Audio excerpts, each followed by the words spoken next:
Hola, ¿qué tal? Este es un extracto de un directo que hicimos hace un tiempo sobre macroeconomía para el análisis fundamental. Lo quise sacar de ahí y dejarlo en esta lista de reproducción y así obviamente te pueda servir como un curso completo, ¿vale?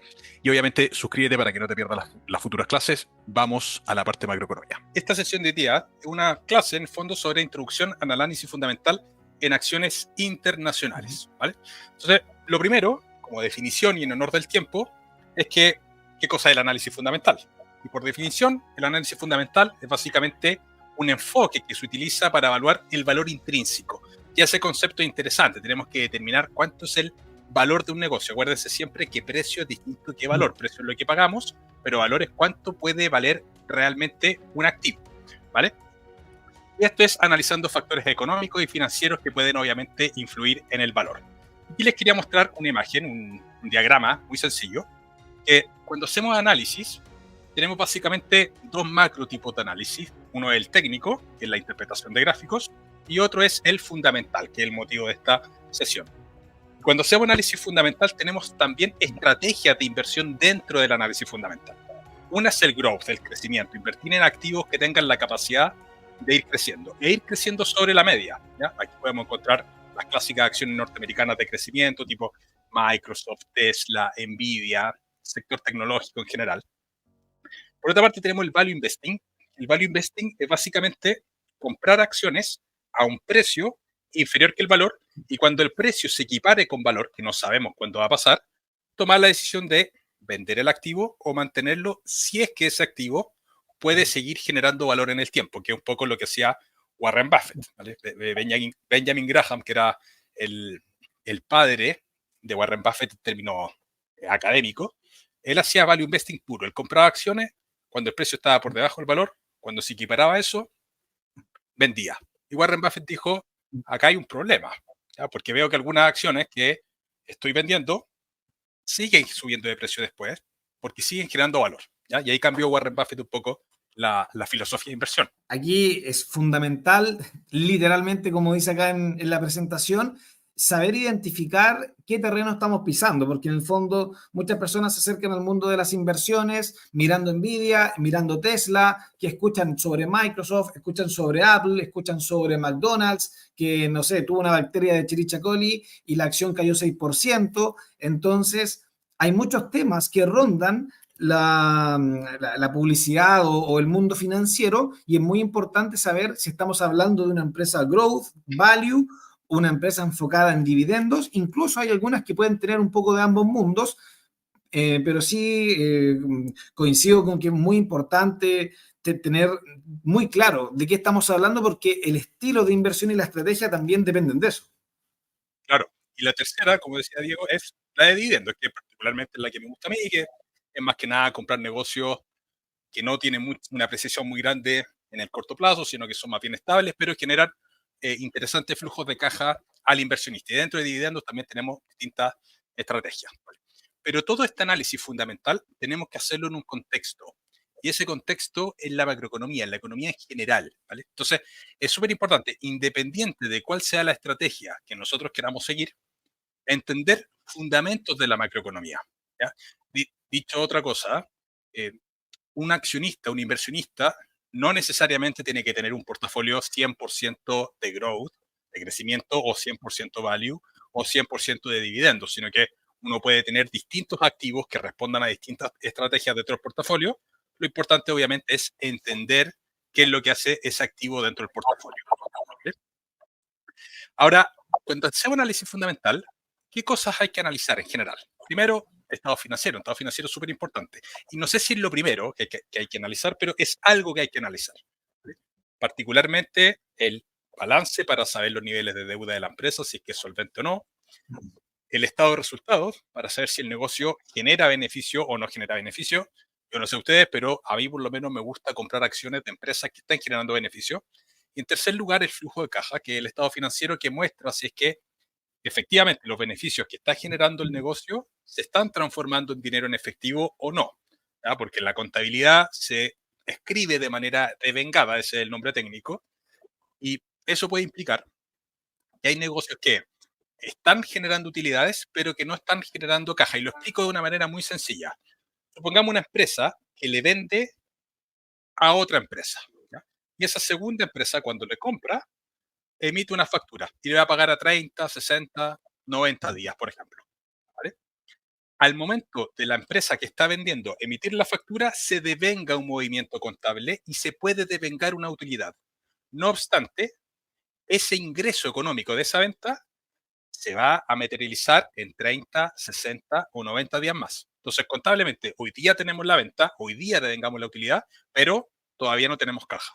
Entonces, lo que hace el flujo de caja, ese estado financiero, es mostrar si es que el estado de resultados, las utilidades que están ahí, se están transformando en caja o no, para evitar esa trampa de negocios que tienen utilidades contables, pero que tienen pérdidas en su caja, ya que eso al final sería una mala cosa para un inversionista. ¿Vale? Otra cosa importante, porque eso ya mirar los estados financieros de la empresa. Después tenemos que mirar indicadores financieros de la acción para saber si esa empresa, que dentro de los estados financieros podemos más o menos concluir que es un buen negocio, o sea, que tiene sano ratio de deuda, que genera beneficio y que además transforma caja, mirando indicadores financieros podemos ver si el negocio es rentable y además a qué precio está, si es muy alto o muy bajo el precio. Y en tercer lugar, macroeconomía. La macroeconomía es fundamental porque, como les decía la imagen anterior, todo esto se devuelve o se desenvuelve en un contexto macro. ¿Cuáles son los factores macroeconómicos? La economía en general, si hay crecimiento o no hay crecimiento, tasa de interés, inflación, condiciones de mercado en general, mercado del trabajo, eso es súper importante. Ahí, Diego, algo que agregar. Sí, bueno, aquí hay muchos temas. Aquí evidentemente estamos simplemente marcando algunos títulos, estamos marcando tópicos generales, que es lo esencial, por lo menos a entender a nivel básico, a nivel suficiente. Un inversor puede entrar a la bolsa sin ser experto en cada uno de los estados financieros, porque ahí nos volveríamos locos. Hay carreras enteras para poder entender estados financieros, hay otra carrera para entender los factores macroeconómicos y existen especialidades dentro de los estados financieros. Por lo tanto, un inversor que quiera hacer un trabajo aceptable, un trabajo bueno, sí debe conocer la parte básica de todos los puntos que tú has comentado recientemente. Tú comentabas anteriormente estas empresas que suelen tener una valorización muy agresiva en bolsa en términos de market cap, pero que no necesariamente tienen un flujo de caja positivo o que directamente pueden pasar años, 5 hasta 10 años enteros sin tener un flujo de caja positivo o incluso estados financieros con pérdidas. Ya conocemos el caso de algunas tecnológicas como Amazon, como Tesla, que estuvieron prácticamente una década entera sin entregar dividendos, sin tener flujos de caja positivo, pero que su revalorización bursátil sí compensa las expectativas que marcaban desde un comienzo, pero evidentemente eso ya no es tanto una perspectiva de value o de dividendo, mucho menos, sí sería dentro de la categoría de growth investment. En el fondo, lo que estoy tratando de señalar es que hay muchas formas de realizar inversión, pero más importante que eso es definir qué estilo de inversión quiero realizar yo. Voy a comprar tecnológicas que tienen un potencial de crecimiento de ingresos altísimo y así lo van señalando en sus estados trimestrales, o me quiero alejar un poco más de ese mundo tan especulativo y me interesa invertir en empresas que tengan un negocio mucho más desarrollado, que sea mucho más predecible,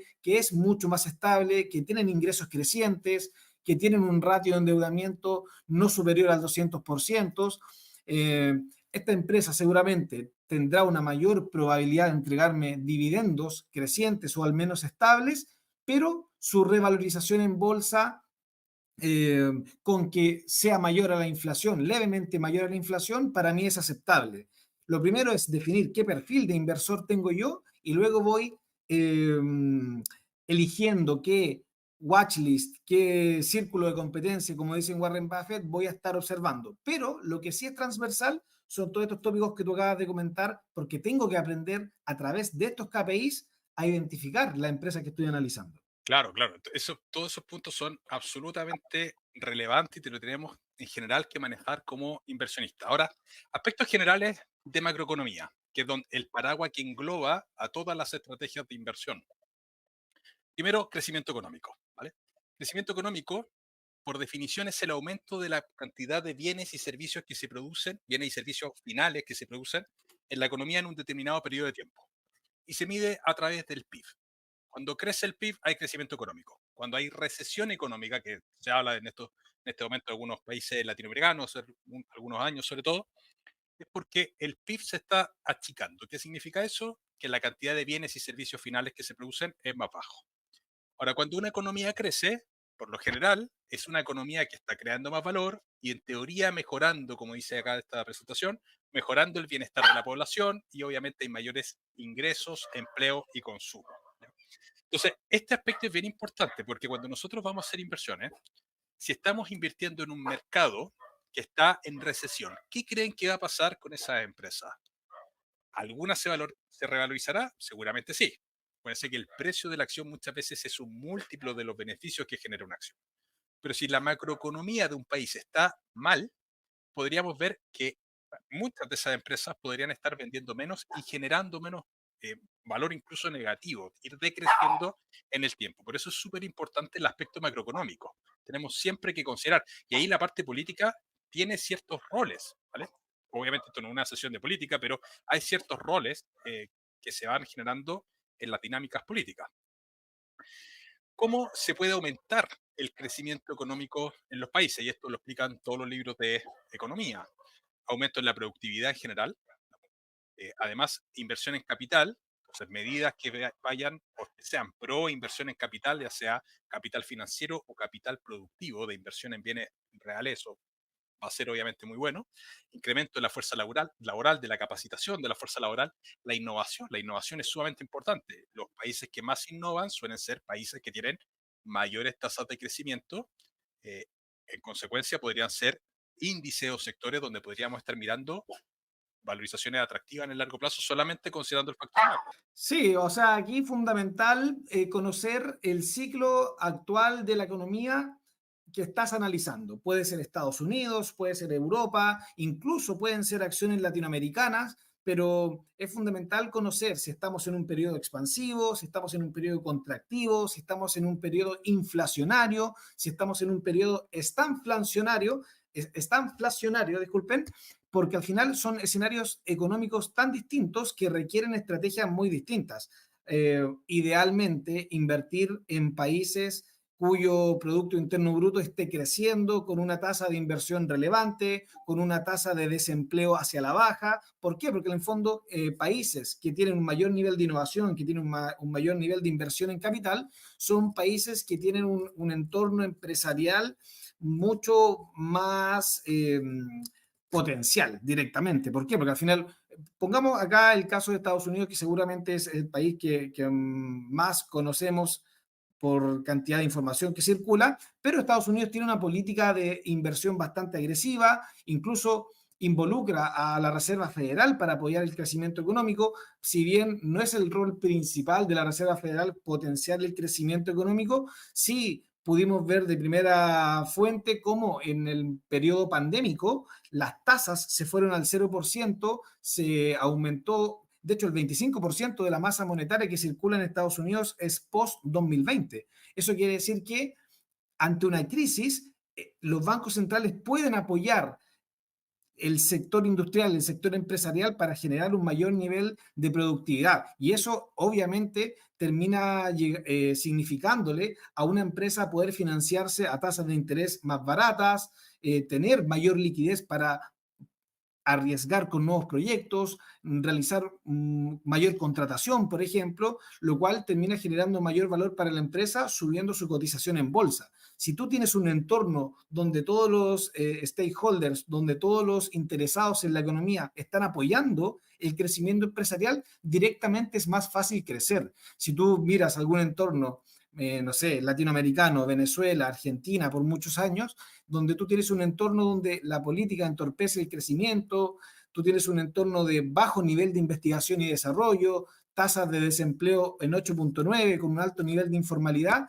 el entorno no es muy proclive, no es muy adecuado para poder arriesgar tu dinero con nuevos proyectos. Por lo tanto, los índices bursátiles, el mundo empresarial o el mundo de las acciones, le cuesta mucho más crecer. Ese es uno de los principales motivos que, de hecho, el último informe de Mario Draghi criticaba muy fuertemente a todo el sector europeo de por qué Estados Unidos crece a un ritmo tan alto, es tan difícil poder eh, derrumbar el ritmo de crecimiento del Nasdaq, del S&P 500, y por qué a Europa en general le cuesta tanto crecer. Así que ¿es relevante la economía para el mundo empresarial? Absolutamente. La tasa de interés es otra cosa muy importante. Cuando la tasa de interés sube, el costo en general de los créditos, préstamos, va a aumentar. Si eso ocurre, ¿qué pasa con el consumo y la inversión? Tienden a reducirse. ¿Vale? Entonces esto es súper importante. Cuando las tasas de interés están subiendo, lo que vamos a encontrar es que el precio de las acciones o de muchos activos va a estar cayendo. Y se va a desacelerar la economía, ¿vale? Porque el financiamiento se vuelve más caro. Entonces ahí la pregunta es, ¿de qué depende la tasa de interés? Y la tasa de interés depende principalmente de la inflación. Como muy bien decía Diego, la Reserva Federal, que en Estados Unidos tiene, apoya el crecimiento, pero no es la principal misión. La principal misión de los bancos centrales del mundo es controlar la inflación. Y básicamente, ¿cómo lo hacen? Y aquí tenemos un diagrama a la derecha, donde tenemos el Banco Central, que el Banco Central traspasa sus tasas de interés, la tasa base de referencia, a los bancos comerciales, y esos bancos trabajan con dos tasas, las tasas de captación y las tasas de colocación. Las tasas de captación son las tasas a las que el banco capta recursos, la tasa de los depósitos a plazo, los bonos, etcétera, y el banco con ese dinero que capta lo presta, lo coloca. ¿Vale? ¿A qué tasa? A la tasa de colocación. Ese diferencial de tasa es el ingreso, el principal ingreso que tienen los bancos. Entonces, cuando hay alta inflación, el Banco Central sube la tasa para que los bancos comerciales suban también sus respectivas tasas, captación y colocación, y de esa manera se frena el consumo y se incentiva el ahorro. Entonces, en los escenarios de alta tasa de interés, lo que vamos a encontrar es que, por ejemplo, los depósitos a plazo van a tener mucha rentabilidad nominal. ¿Vale? ¿Y qué va a pasar con las acciones? Las acciones van a caer. ¿Vale? Eso es como una ley macroeconómica. Si sube la tasa, caen las acciones. ¿Por qué? Porque hay menos consumo, los costos financieros de las empresas son más grandes. Si hay menos consumo, si el objetivo del Banco Central es que haya menos consumo, ¿qué va a pasar con las ventas de las empresas? ¿Van a crecer mucho? ¿Se van a estancar? ¿Van a crecer poco? ¿Qué creen? El objetivo del Banco Central es que bajen las ventas o bajen la velocidad de crecimiento de las ventas. Porque obviamente pueden haber empresas que siguen vendiendo más, pero el objetivo del Banco Central es frenar esa velocidad. Por otra parte, al subir los costos financieros, se achican los márgenes. Como dijimos hace un rato, los precios de las acciones muchas veces son un múltiplo de los beneficios. Entonces, si se achican los márgenes o la velocidad de crecimiento del margen, cae el precio de las acciones. Y por el contrario, cuando baja la tasa de interés, va a subir el precio de las acciones. Y eso depende de la inflación. ¿Hay algo Sí, que sí, agregar, Diego? esto es sí, sí, una ley de la vida, una ley de las finanzas. Aquí hay un montón de maneras de poder entenderlo y justificarlo. Y recordemos que a la hora de valorar una empresa mediante el modelo de flujo de caja descontado, el valor de una empresa es básicamente la sumatoria de todos los flujos de caja que vaya a generar la empresa desde el día de hoy hasta el infinito. Y cada flujo anual que vaya generando una empresa, para poder traerlo a valor presente, para poder valorarlo el día de hoy, necesito descontar estos flujos. Y eso se hace dividiendo cada uno de los flujos por uno más la tasa de interés o la tasa de descuento. Y eso es directamente la tasa de interés o el costo de oportunidad que tiene un inversor de poner este capital en riesgo en algún proyecto, en alguna empresa, en pos de utilizar el mismo dinero que tengo para invertir en bolsa, pero dejarlo en algún bono soberano sin riesgo literalmente, y mientras más alta sea la tasa de interés, más me va a rentar un bono soberano. Por lo tanto, un inversor siempre va a tener esta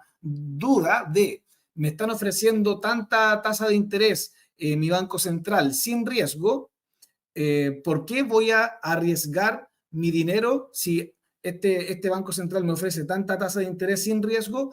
¿Por qué lo voy a estar arriesgando en bolsa que es tan volátil? Entonces, si sube la tasa de interés, mientras más me ofrece el Banco Central sin riesgo, voy a tener menos incentivo a invertir en bolsa.